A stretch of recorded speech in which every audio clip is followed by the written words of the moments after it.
Getting ready to show you a step for step on how to make some test plaques. These will be the same test plaques we have here in the front of our table. These are just 12 by 12s where I've just got a radius routed into these, some of our wood grains, carbons, granites. So it shows a couple of different router jobs on it. This one's just got a round radius routed into it. And I've done that on two sides. Then on the third side, I put something that you would see maybe on a countertop, routed into it. And last but not least, I left a straight 90. Just basically to show you a couple of different ways that you may be taking our Stealth Veil product and having to wrap it around a corner. This will be a good example. Okay, so I've taken the liberty to pre-cut our veil to size. You're going to want to leave 1 inch, 2, 3 inches, depending on how large the project is that you're doing. The more the better, just gives you the opportunity of getting the veil centered on there once you get the spray adhesive in place. So not only is this going to show you a demonstration of how to put down the spray adhesive, get the veil down, get the wrinkles out, especially getting around the corners and the radius, over different radiuses, and how you're going to work and get those wrinkles pulled off from the part. I'm going to go right through, all the way through to the saturation coat on this. So you're going to be able to see how quick this can be done.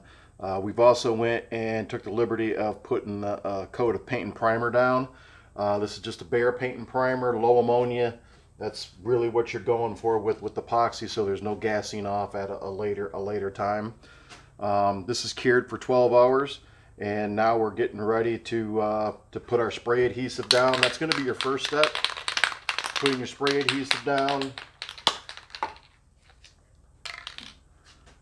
This is a Loctite spray adhesive, medium hold on this one.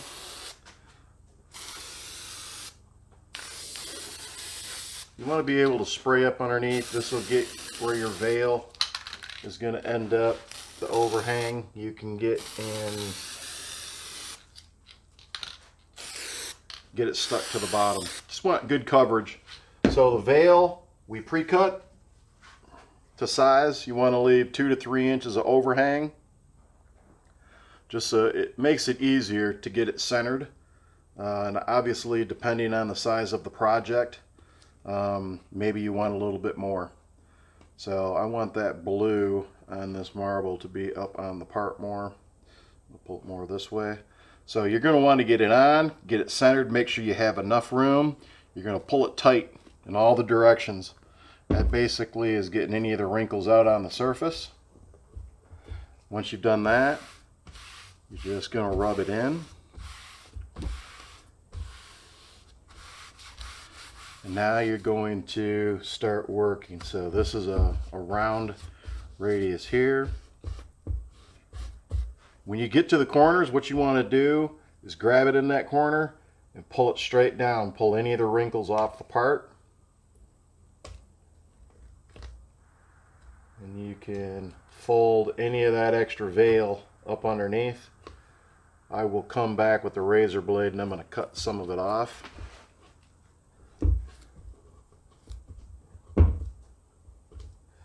So I'm at this corner now. Bring that down.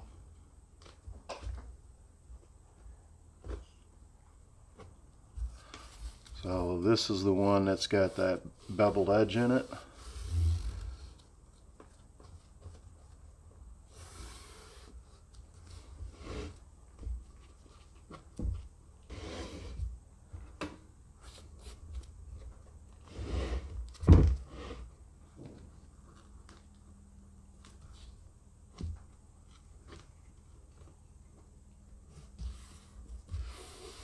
Okay, I've got all the wrinkles out of this,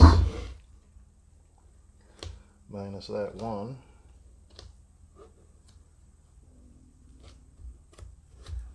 Give you a close-up to what I'm talking about.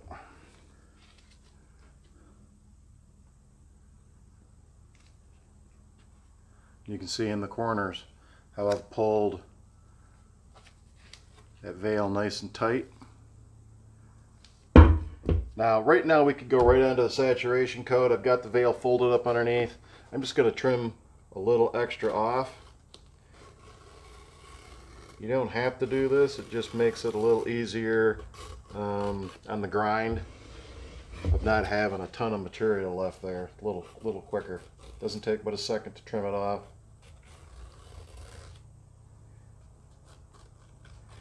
And what I don't do, I don't bring it flush to the wood, because what I have done is accidentally trimmed it too short on some projects and had to pull the veil off and put a whole new piece on because I just cut it too short. So with the little bit of extra veil that I have left on here, at that point that spray adhesive that I sprayed underneath, I will take and wrap it right underneath.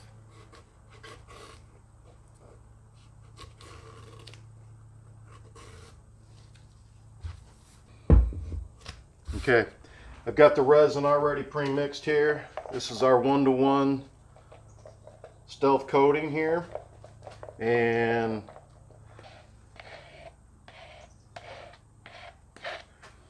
just get it onto the surface.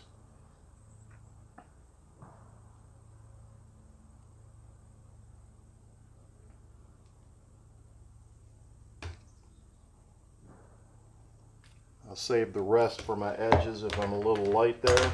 So when you buy a kit from us, that's going to be a gallon of epoxy. It could be a quart, can be a 2-gallon kit. When you buy a kit from us, and you're obviously going to pick what veil you want, you're going to get a couple of items in that kit. You're going to get a Bondo squeegee, which is what I'm using right now. Does a really good job of just moving the epoxy around, getting it into the surface. And then you're going to end up getting a Bondo, or a veil roller as well, which would be this item here. Both do a really good job of eliminating air. So when I mix this up, I just did another project, and this is sort of leftover material, and I might have a little more than I need, but no worries, I can roll it off the side. Big thing here in this is you want to get a good wet out. You want all the veil to be saturated, and get it saturated before you start pushing material off your edge.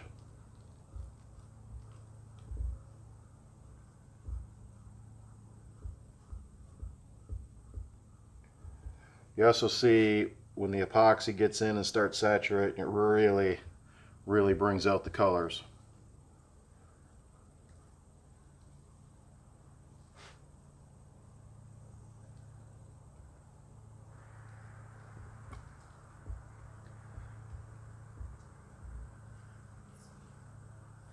So now that I've got the epoxy on, it's pretty saturated on top. Now I'm going to start working my edges. I've got more than enough material on top to bring over the edge. This is the time that if you see any wrinkles, you're going to want to get them pulled out. You can use your Bondo squeegee. You can actually still, even at this point, even lift your veil if you have to get something out before it hardens.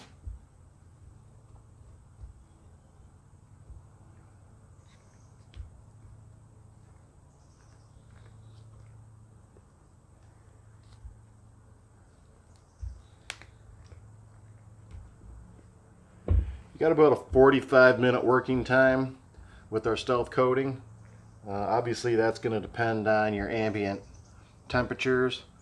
Generally we like to use really any epoxies in that 65 to 80 degrees, and obviously the lower humidity the better.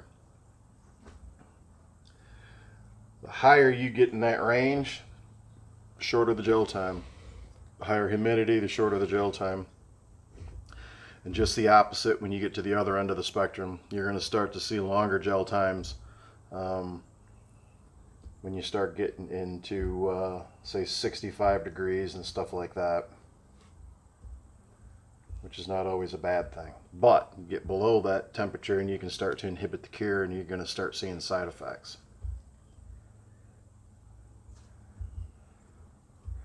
So now that I've got pretty much my edges all done, finish this one up. Now what I'm going to start to do is work to get any of the air out that is trapped under the surface.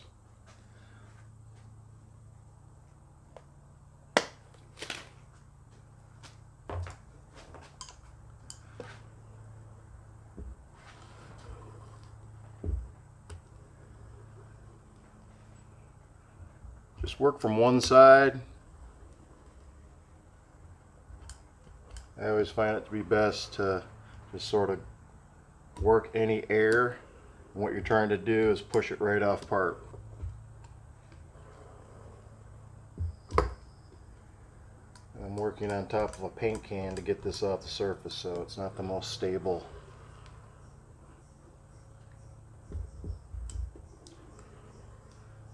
Okay, it looks really good. So now the last part is this little beveled edge. Same thing, I'm just pressing into it, bringing it off part.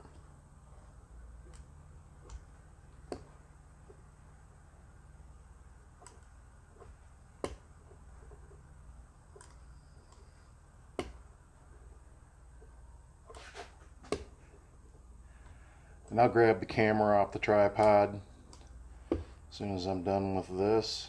Not sure how long this is taking me. I can't imagine it's probably any more than 10-15 minutes.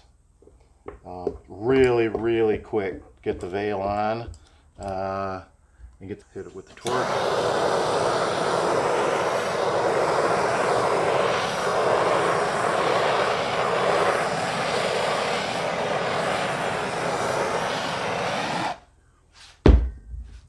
That is it, folks. How quick can you make a marble countertop or a table, or for that matter, it can be any of our prints. Wood grains, carbons, camouflage, you name it.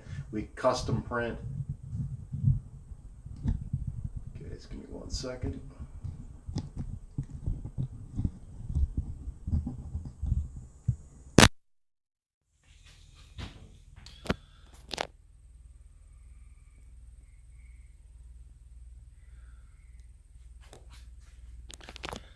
So I see 14 minutes, so I wasn't too far off. So you see, even on this beveled edge, it really gets right in there and forms right around the edge. When we do the first flood coat tomorrow, you'll really see these pop.